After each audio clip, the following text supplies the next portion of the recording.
Good morning and welcome to the Priority Project Workshop, Why Balance is a Myth and What to Do Instead.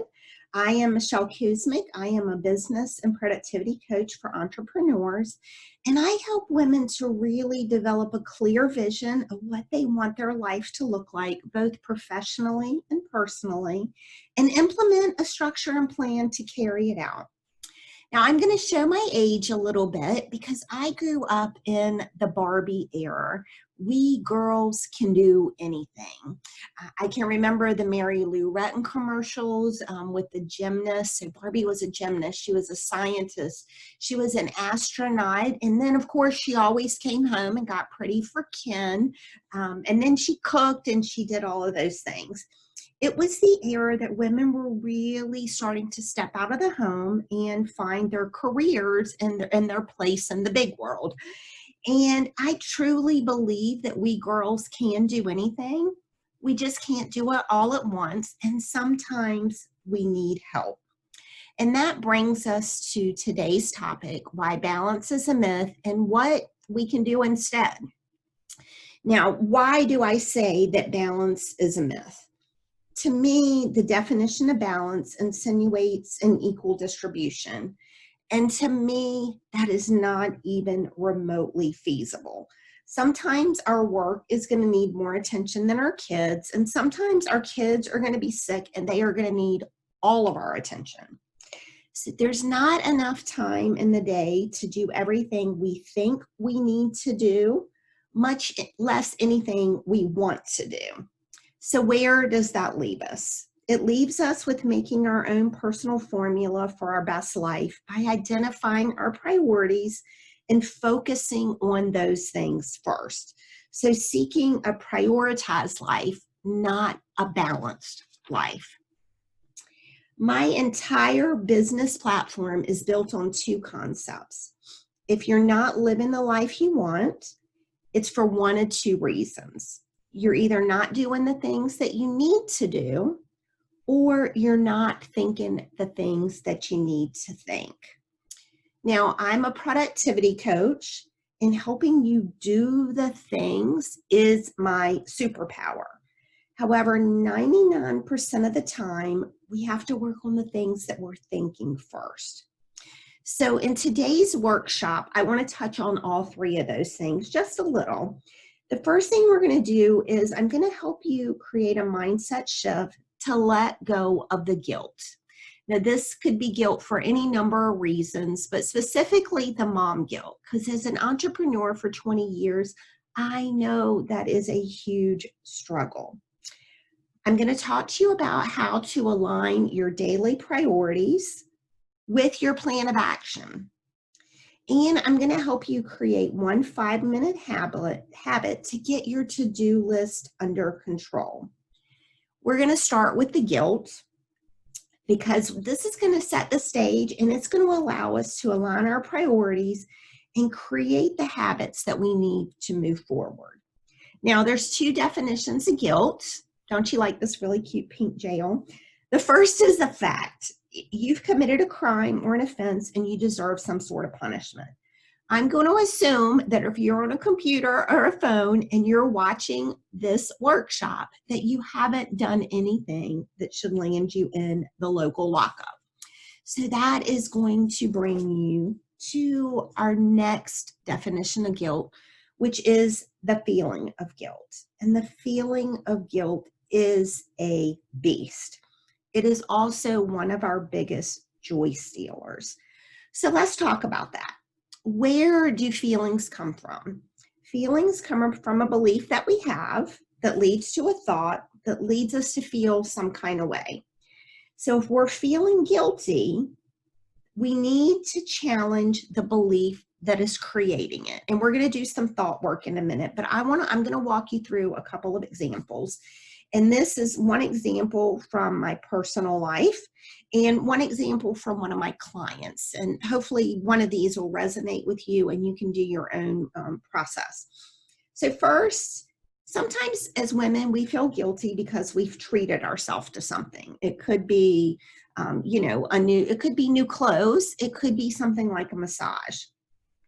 Whatever it is, for me personally, when I felt guilty for treating myself, it came from a belief that I had in childhood. Now, I grew up in a family that didn't have a lot of stuff, and if I got something special, it meant it was taking away from something else, whether it was taking away money from the light bill or groceries or something else that my family really needed. As an adult, I don't have that struggle. So if I treat myself to a massage or a new Kate Spade pocketbook, that's my favorite, then I'm not taking away anything from my family because I truly have the funds to treat myself. So that feeling of guilt was no longer valid. Here is a belief from one of my clients that we work through, and lots of women struggle with this. She was feeling guilty because her house wasn't 100% eat off the floor clean. Now, she grew up in a home where her mom was like June Cleaver. She felt that that was a standard that she needed to live up to be a good mom. So the belief was she had an amazing mom. Her mom kept her house 100% eat off the floor clean, which created the thought that she needed to do the same. So she was feeling guilty that her house wasn't 100% eat off the floor clean. Now, here's the thing. Her mom never worked outside the home. Her only job was to take care of the house and the family. My client was working 60 hours a week, and she was too exhausted to mop the floors once a week. So her belief didn't really fit her circumstances, because what her mom was able to do and what she was able to do were completely separate. So I want you to grab out a piece of paper or a journal, because we're going to do some thought work. And I want you to write down one time in the last 30 days that you have felt guilty. I want you, once you write that out, I want you to kind of dig a little deep and figure out where that thought and that belief is coming from. Why do you feel that you're guilty? What belief is causing that? And then if you're comfortable, I want you to share that thought process, that belief, that feeling process with one of your girlfriends. Share it on Facebook. That seems to be the opinion capital of the world. And I want you to say something like, hey, I'm feeling guilty because my house is not clean. And then let your peers be your jury. All right. And I can guess that sometimes on Facebook, you are going to get where people that are sympathizing with you. Oh my gosh, I know I don't have enough time. But I think that you're also going to find there's going to be plenty of women that say, hey, girl, you're enough. It doesn't matter if you can't lick the floors. Nobody wants to do that anyway. Once you have put it out to the jury or work through it in your head, then decide if that is a belief that you'd like to carry forward. If not, rewrite the story. My story is, I don't have to feel guilty for going to get a massage because I have the extra funds. Okay, so let's move on into the second thing I promised y'all. And we're going to talk about how to align your daily actions with your priorities. And I'm going to give you a little trick to do that. But here's what you need to understand is that your priorities are going to change from minute to minute, hour to hour, day to day, and it is always going to be an ongoing process. Once you figure out what your priority is, then you can start to implement boundaries. Now, what does that mean? It means that if your family is your priority from 6 o'clock to 8 o'clock at night and your boss texts you, you need to decide, do you want to take a detour? It means that if you are on a journey of health, do you really want to eat that donut? Okay, whatever it is. If your priority at the moment is making money to pay off a bill, then you have to decide, do I really want to splurge? Okay, so there's all kinds of things that come into play, and that is okay. So our biggest time killer is trying to multitask instead of giving one thing your attention, getting it done, and moving on. Now, the good news is that multitasking is a habit, and I am going to teach you to change that habit, and we're going to do it right now. So how do we do that? Whatever task you're working on, whatever your priority is for that moment, for that hour, for that day, for that week. I'm getting ready to go on vacation, and my priority for that time is to truly enjoy myself, turn off work, and have fun with my kids. So here's what you do when you are on task or you are in a situation where you want to give it your full attention. When something pops up, you're going to ask yourself 3 simple questions. I'm walking through Disney and I get a text from a client. I look down. Do I really want to go down this rabbit hole? Do I really want to open up the phone and answer my client? No, I'm going to be 5 states away. There is nothing I can do to help my clients. Does this rabbit hole align with my priorities? At that moment, if I'm walking around Disney, no, that rabbit hole isn't something that aligns with my priorities. And then the third question you're going to ask yourself is, does this rabbit hole need to be a priority at the moment? Okay. Again, if I am in Florida and I am on vacation, there is nothing that I can do for anyone back home. I'm not taking my laptop, not doing work. End of story. So what does that mean for you? Well, here's an example. If you're not on vacation, here's an example from one of my clients. She was working on a huge project during her normal work hours, and her husband came in, and if you could see me, I'm making air quotation marks, and she needed to help him put together his new weight bench. At that time, at that moment, it wasn't a rabbit hole she needed to go down. It didn't align with her priority for the day because she wanted to get her project done so she wouldn't have to work over the weekend. And it definitely didn't have to be a project at that, or a priority at that moment. Okay, if you're working and your kids fall down and is bleeding and requires stitches, that's going to need to be a priority. Your husband needing the weight bench, not so much. Side note, if your husband needing your help at that moment is making you feel guilty because you're not stopping, I want you to go back and I want you to revisit step 1 and really put some thought work into it. Now, I'm throwing this in here because we're heading into the holidays, and it is a big source of stress for people. I want you to think about a few things before you get tied up into the hustle and bustle of Thanksgiving, and ask yourself, what is your priority?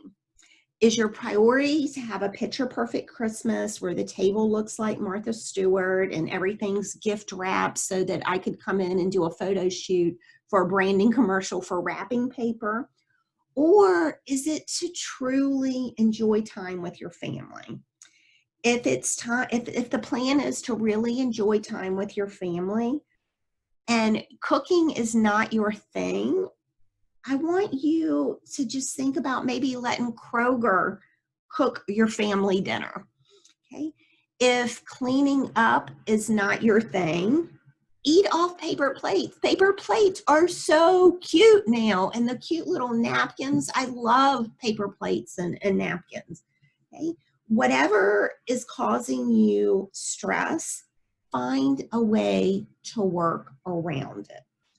Okay. I'll give you an example from my personal life. We all take something to my parents for dinner on the holidays, and I always bring the alcohol and I always bring the dessert. I do not cook the dessert. I get pies. Most of the time I do pies. One of my sister's favorite pies, if you're a Virginia girl, is Ukrop's chocolate. So she is just as happy eating Ukrop's chocolate, store-bought cake, as she would be if I sat in the kitchen and attempted to make it myself. So again, for the holidays, try to enjoy it this holiday season, and don't do something that's not bringing you joy. So let's get back on task. Went down that rabbit hole. Let's, in your journal, on your piece of paper, I want you to make a list of things that on a daily basis take you down a rabbit hole.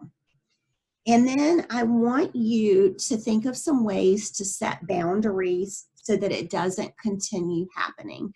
Now that means we have to work realistically, because in this age, a lot of us are working from home and our kids are here and we have a lot going on that we normally wouldn't have to deal with. And I'll give you an example for something that happened back in the spring. I was launching my group coaching program and I was working on finishing up the content for it. You know, my kids are all teenagers and I've been an entrepreneur for as long as they've been alive. And so they're used to me working from home, and they do have a lot of self-implemented boundaries as far as my work goes. But I've been a photographer for 20 years and I can edit without them even, you know, and I can talk to them at the same time. It's not a big deal. I can do it in my sleep. Writing content, not so much. Well, they would be coming downstairs in the middle of the day, just like they normally would when I was trying to write content, and they would want to talk to me. And I was getting snappy. I was getting short-tempered. And I kind of sat back and I was like, all right, they don't understand that I'm writing content and that I can't stop what I'm doing or multitask to include them. So what I did was I created a sign. It said, "Caution, stay back. Mom is building a dream." And when they came downstairs and it was on the light stand, they knew, hey, I need to back off, and they went around their business. So that was fine. If you have smaller kids, you're probably going to have to find a way to integrate them into your day and take breaks. Understand that if your kids are what is interrupting you, you're probably frustrating them as much as they are frustrating you. So kind of figure out a happy go-between that works with their age if you need to get help. So again, for this brainstorm, I want you to think of things that constantly are sending you down a rabbit hole. If it is text messages, it may be that you have to put your phone in another room. If it's your husband, maybe you just have to put up a sign like I did with my kids. But work on that. And then I am going to bring it all together, and I am going to teach you one 5-minute habit you can do every night to take control of your do list. And that is to create a realistic 24 plan of action. Now, I have a workbook that I want you to download. It's michellekuzmick.com/3 steps. And this is going to walk you through, it's free, it's going to walk you through how to put it in place and all of that and give you the details. But I want to talk about one specific thing, and that is the biggest complaint I hear when my clients start implementing this task. Now, in a nutshell, and again, when you download the workbook, michellekuzmick.com/3 steps, it's going to walk you through everything you need to know to make this happen. But this is your daily priority planner. And the idea is every night before you go to bed, you're going to write down your 6 daily priorities in order for personal and for business. The take a bite tasks down there, what they are is if one of your priorities has some baby steps in between. So say you are implementing a Facebook ad. So your daily priority in business would be create Facebook ad. Your take a bite task could be write copy for Facebook, create graphics for Facebook, whatever. So that's what that is. Then what you're going to do is you are going to schedule your daily priority just like you would a doctor's appointment. So what that means is if you have a doctor's appointment at 10 o'clock, you're going to write doctor's appointment at 10 o'clock on your schedule. If you have a daily priority to create a Facebook ad, you are going to assign that to a specific time slot. You're going to assign that to 11 o'clock. You might have to assign it to 11, 12, and 1, and that's okay. But we're going to start giving your daily priority an appointment just like you would if you were going to the doctor. Now, here is the number one complaint that I get from women and the number one pushback I get when they start implementing this system. I can't fit my 6 most important things in a day, right? Bingo. So if I was there with you, I would be throwing confetti at you. We would be popping open the champagne. Because once you start implementing this habit, you're going to start to realize the amount of time you actually have in a day, and you can start letting go of the guilt and giving yourself some grace. Right? If your plan is to create a Facebook ad and that takes up the 11, 12, and 1 o'clock time slot, now you know why you didn't get to your other top 6. That is why we are listing them in priorities in order of priority on our to-do sheet, and we are giving them specific time slots, because the reality is we can't get it all done in a day. And just because you're not getting it all done doesn't mean you're doing it wrong. I want you to hear me screaming. Just because you're not getting it all done doesn't mean you're doing it wrong. Some days, most days, there are physically not enough hours in the day to get all the things done. And here's the kicker, and that's okay. That's why we're starting to shift getting it all done to getting the most important things done, to getting our priorities done, no one else's. And here's the 4-letter word that women and moms really, really hate. Sometimes that means you have to get help. Now, help can come in all kinds of forms. It can come from our kids. It can come from our significant others. Sometimes we have to hire it. Sometimes we have to join it. You know, I enjoy my networking group, FABWOMEN, because at any given time, if I'm having a struggle with something, I just took a podcast workshop recently, and one of the FABWOMEN taught it, and I can reach out to her just for a quick answer of help. So this is what I want to share with you. I'm going to tell you a personal story. October was my highest revenue month in my photography business in the history of the 20 years of my company. This is what I was doing all month. I was taking pictures. I was uploading pictures. I was processing pictures. I was sleeping a little bit, and I was eating a little bit. Actually, I was eating a lot because I'm a stress eater. But although as much as I had going on, there was one thing I did in the beginning. I set the stage. My kids knew that going into October, it was going to be like that. So there was no guilt. I knew from looking at my schedule, it was going to be crazy, right? And then I started to get help. So while I was doing all that, here's what everybody else was doing. My oldest started doing all the laundry. My middle started running all the errands, and my youngest was making a menu and ordering groceries. They were all very, very small tasks, but when you add them into what I was already doing, it felt overwhelming. So I got help. I was also in the middle of launching my 2021 vision planner, and my copywriter was working with my project manager to get my sales page up. My project manager was managing all of her people and doing whatever it was that I needed to get done to make sure the planner launched on time. And that's okay. So this is what I want you to do, and it's going to carry us into our last brainstorm.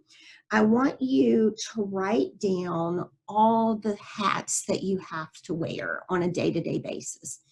Okay, so that's going to be caretaker for the kids. It's going to be cook. It's going to be housekeeper. For me, it's social media manager. For me, it's content creator, whatever it is. And I want you to look at that and decide one area that you can get help. If you have teenagers in the house, it's okay to have them do laundry. If you have teenagers in the house, it's okay to ask them to cook dinner one night a week. Whatever it is, pick one thing that you've written down and commit to getting help with it, just to get it off your plate. Now, I hope today's workshop has given you some ideas on how to manage all the things you need to do and start reframing some of the beliefs that you have around what you should do. Because success is not the absence of chaos, it's being able to manage whatever comes your way and giving yourself and those around you grace. You have waited your whole life to live your dream. Let's get started making it a priority. If you are looking for help and a support system, I would be honored to be considered. Again, michellekuzmick.com/3 steps is the free workbook I mentioned before on time management. I promise you, if you download it and you implement it, it is going to be life-changing.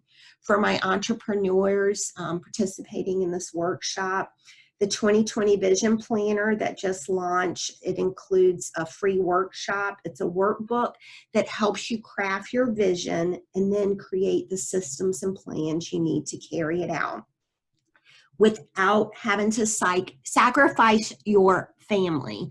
You can find that at michellekuzmick.com/vision. Welcome to chapter 1 of your new life, where you're living on priority and not with guilt in the background.